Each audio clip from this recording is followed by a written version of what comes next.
Sunday morning. I don't know what it is, about 6:30 in the morning. And today we're going to talk about something else. About different things you can add to your stump grinding business. But we ground yesterday. It was hot as you know what. We got the lawn mowed barely. And the storm came in at 5 o'clock. This has been the weirdest weather patterns in the United States.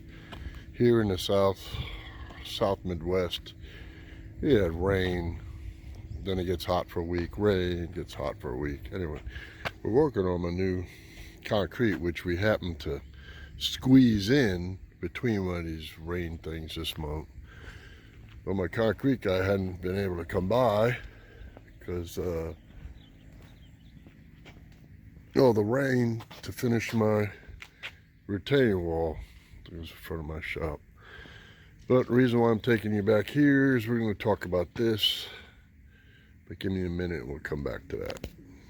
Alright, I'm probably going to get in a lot of trouble for this video today, but you'll figure it. Some of you guys have been in the business a long time and they feel like, who the hell needs to know this? But really, for your first time guys, or you're starting out a business, if you're just going out to stump grind, you bought a stump grinder and you're not established, you gotta make your payments or recoup your money you saved up to buy your first machine. Let's say even it's a 252 from here, and you spent $8 grand on it, a used one. Well, you gotta get work, right? Well, there's other ways to incorporate work into your stump grinding. All right, in the opening video you saw, the picture of the video you saw, my Isuzu dump truck. She's gone now. I sold her. Guy saw me talk about it from in my area, called me that morning, said I want it, and she was gone in the first hour when it got here. By the time he called me and got here, she was gone. She's gone for sold for $8 grand. Truck had 120,000 miles on it. Trust me, it was the best truck I ever owned before in my life. Those Isuzus are built tough. I never really put anything in it, except for normal maintenance, oil, fuel, windshield wipers, stuff like that. So, but it used to be a former got junk truck that I bought. Originally it came from Georgia, but it was bought, and the fireman owns a used truck lot here, had it, called me. I bought it from 16 grand, I think. Ran that truck for, 10 years or more. She paid for herself I don't know how many times. Anyway, enough of the Isuzu. But this thing about the Isuzu, as you see in the picture, it had a box and a dump bed. It also had a pull-out ramp like U-Hauls do. Also had toolboxes on it. So I carried my chainsaws in there. Should I need to cut a stump lower? I made additional money doing that. I charged at that time $25 a cut. I don't do that anymore. I sub that part out, or my contractors know what to charge. Another way too is I always had that truck, right? So the truck, I always kept it empty in the back. When I went to a job, since I did a lot of subcontracting and stump grinding, if a tree company was overloaded, and rather than making another run to get rid of their logs or whatever leftovers, I would charge them. They're glad to throw me another $100. Load my truck, no problem. And we had a free green waste here too, or I knew people that needed certain wood, pecan, or they wanted oak wood for firewood. That I didn't cut the firewood. I know people that would either sell it again, so I just drive the truck and I got paid basically to haul. Just incorporate that in my services. Also, if I was out doing a stump grinding job and my truck was empty, and I saw on the side of the house, how people collect stuff. God, I don't care what neighborhood you are, there's people that collect stuff. They probably say that about me right now with all the crap going on, the construction going on. But, old bicycles, metal, refrigerators, whatever. I always kept a dolly on that truck. I'd unhook the trailer, rolled the refrigerator up and all.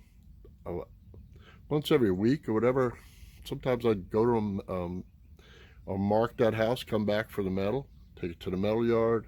I made fuel money for the week for my truck. I was a whore for money. I won't lie to you, I was a whore. I made my living on the fire department, and everything I made, stump grinding or hauling, was extra money to build the house behind me. And that was my goal, be totally debt free. And everything I had, the trucks, stump grinders, I've always bought them for cash, never financed anything. Big Beauty Judy's behind me here. She's getting a little old. I'll be rebuilding her probably in December, as far as all the cylinders, everything. Anyway, so another thing I incorporated, you gotta understand something. Back in the day, skid steers, the mini skid steers, all we had around us were big skid steers, and they could drop stuff over the top of my truck. So I would pull up if a customer wanted the chips hauled away. In a tree company, you know, they had a chip truck, so it wasn't conducive for them to dump in it. I would charge for them to put the chips in the back. All right. And on Saturdays, I would save certain jobs. I would charge the same amount of money as I did the stump as to clean it up. So I would take my son and we would do a cleanup, and I would save those jobs for him on Saturday with me, and it was a father and son time. So I made additional money from not just grinding, but from cleanup. I don't do cleanup anymore, all right? I just grind and go. All the tree companies now, I mean, things have progressed so much in the industry to almost every one of them have like a ditch witch, a mini skid steer at least. So they do their own cleanup. I just grind it, they come in, and then either that or someone comes in, like it's a homeowner called and I did a job, I would subcontract to a landscaping company that has a mini skid steer. Come in, they clean, they put sod down, they made their money. Made mine, they made theirs. So right now, really, I'm a grind and go. So I'm a subcontractor. Like I said, 75–90% of my work subcontracting. I sub out my homeowners to other stump grinders that are in my, you know what I call MAFIA. That means like a brotherhood, okay, for us. You get a lot of trouble for using that word, especially my mom can't see my videos anymore. She thinks the MAFIA is going to kill me. Anyway, I'm going to turn this around because before there were mini skid steers, this is what I used. And before I had the Zuzu, I had a Dodge Diesel 3/4 ton. And I had an insert in it, a dump insert. And if you don't have the money for a dump insert, they also make an insert you could put in there. I think Northern sells a roller one. It's a good investment, especially for chips. It'll roll it out. All right, but I had a dump insert, and I would come back to a job with this tractor. I'll show you. All right. What this is a 1984 or 85 Mitsubishi 19-horse four-wheel drive tractor. It's manual shift. It doesn't have any of the fancy hydrostatics or whatever, but it has a bucket on it. And the only mods I did to this tractor, I've had this tractor forever. I think I've had this tractor 05 or something like that. Anyway, I used to have ag tires, which are those real skinny. This is a gray market tractor. That means it came straight from Japan, okay? And then they put on the bucket and stuff like that. I bought this tractor for $5,000 back in '85, and what I did was, it had ag tires, which were very skinny, and ag tires will get you out of mud and stuff like that, but they will damage a lawn. So I found a company out of Kansas, all right, and they make aircraft wheels for airplanes, all kinds of, Cessna, small airplanes, all that stuff. So it's basically a custom rim shop. So I gave them the measurements of what I wanted, and they made them. I think they charged me $100 and something or whatever. The company's still there. They're in Kansas. And I first found out about it from a tractor supply place called Hoyle, Hoyl tractor. They're out of Texas too. I found out about them, and I kept saying they had the wheels for Yanmar tractors, which Mitsubishi's a little different. So I hounded the guy, and he goes, all right, yeah, we don't make them. We get them from these guys, such and such. And so he was nice enough. Tell me where you got them. And if anybody's interested, you can send me a note or whatever. I'll look them up for you, send you a link or whatever. But anyway, so I have bigger flotation tires on the front, deeper dish rims. All right, so When I had the ag tires on it, if you filled the bucket fully up and were on unstable ground, the tractor would get a little weeble wobble. These, it holds it no problem, all right? And I don't destroy yards. And the only yard I use it on now is my yard. And then the rear rims, same thing. They were widened, all right? And actually, the match, when you do this to a tractor, you have to make sure whatever original tires and tire size diameters were on it, you have to convert them over to make sure on a four-wheel drive that they match so that the gearing and the gearboxes don't mess up, all right? So these are matched. But I was so lucky to where the match for that front and the rears come off of my Tundra.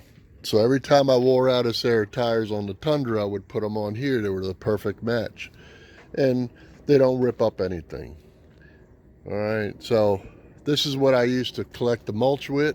I also have a box blade for it and another blade, and I used it around our farm, my brother and I's farm, and here. It's still doing its load. I just got a bunch of the blocks for the wall put on it coming in here. She still runs. It's a 19 horsepower, non-turbo diesel. I think it's a 3-cylinder diesel. It's a MT 1401. It can run all day on, I think it's got a 3-gallon fuel tank or whatever. It's been a blessing. Simple. Keep it simple, stupid. You know, now there's ditch witches that can outdo this thing with blindfold. But at the time, this is what I used to go with my son and clean up stuff. All right, so made additional money. You can clean up stuff. You can haul away. Number two is you can haul away materials or garbage at people's houses if you have some way to do it on your trailer and stuff. So I'm just trying to tell you small guys starting out, be a whore like me. There's a lot of other guys say, I wouldn't go out on a Saturday for $200. If you have a regular job, all right, let me switch this around. Hold on. You know, a lot of guys, I wouldn't go out for $200. I wouldn't go out for $300. I wouldn't take my machine off the trailer for $500 or whatever.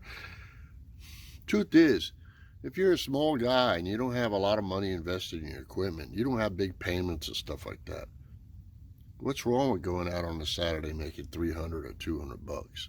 You're out from 8 in the morning till noon. You made the extra money. If it gets your family ahead, if it pays off something, if you're using the money to pay off your car, how about you using the money to put your kid through college, or you're using the money to whatever, help out your household, you know, or even that money. A lot of times you make more money on a Saturday than your wife working all week long and someone else raising your kids, right? So you could go out on a Saturday and make enough money to keep your wife home and someone else is not messing up the minds of your kids. All right, so maybe I'm wrong. I'm telling you, I'm probably going to get a lot of hate for this, but whatever. You know, to each their own. But to me, my wife stayed home. I got off duty. I worked 24 hours. I was off 48. There was no need for her to work. All right, she wanted to work during Christmas time because she likes big Christmases, but she just worked at like JCPenney's or whatever for a few hours in the evening, and that was her getaway time. I took care of my son at that time. I didn't mind. It was a bonding time. So real men do real things. That's all I gotta say. Real men do real things. So I took care of my family. I made basically 2 full-time incomes doing what I did. All right, and if you go out on a Saturday or you go out in the evening and make some extra money for your family, mowing or whatever, put it to good use. All right, just don't blow it on eating out and stuff like that all the time. Food goes in, food goes out. All right, make it to where I learned something in life. When I spent money, the next morning I woke up, I wanted to see it again. I didn't want to see it in the toilet. I wanted to see it again. So I always used the money for something that benefited myself and my family. Anyway, hopefully I didn't bore you, but I'm going to tell you another little quick thing on that hauling thing. I pulled up to a house, $1 million home. So I'm here at this $1 million home grinding a stump as a subcontractor. Beautiful lady comes out and says, "Excuse me, I see your truck says hauling on the side." I said, "Yes, ma'am." She goes, "Would you mind? I just got a couple of things out there in front of my garage, and the trash man won't take it. And if you take it, I'll give you $100. I went and looked at it, and this looked like a couple items. You know, I had the big Isuzu. I said, "Yeah, sure. No problem. Yeah, no problem, man. Oh, also, there's a trampoline in the backyard. Would you wouldn't happen to know anyone that would want it or whatever?" I said, "Well, trampolines are kind of hard to get rid of." "Well, I'll pay $200 to get rid of it." And I said, "Oh, okay. I have somebody in mind." I knew a guy at the station that had kids, right? So the lady paid me $200. Called him up, "Hey, you want a free trampoline?" He goes, "Oh, yeah. And it's not a cheap one. I think it's the best one you can buy. I'll be there in a little while." He comes back in the evening, takes it. He's happy with his kids. I'm happy I got the money. And I can't tell you how many trampolines. Oh, God, I guess trampolines were a big thing at one time. How many trampolines I hooked guys up with. And so, got the trampoline, I made the 200. The stuff, one of them was a copper, had broken legs and stuff, but it was a copper fire pit, a big one. Thick copper, custom-made fire pit.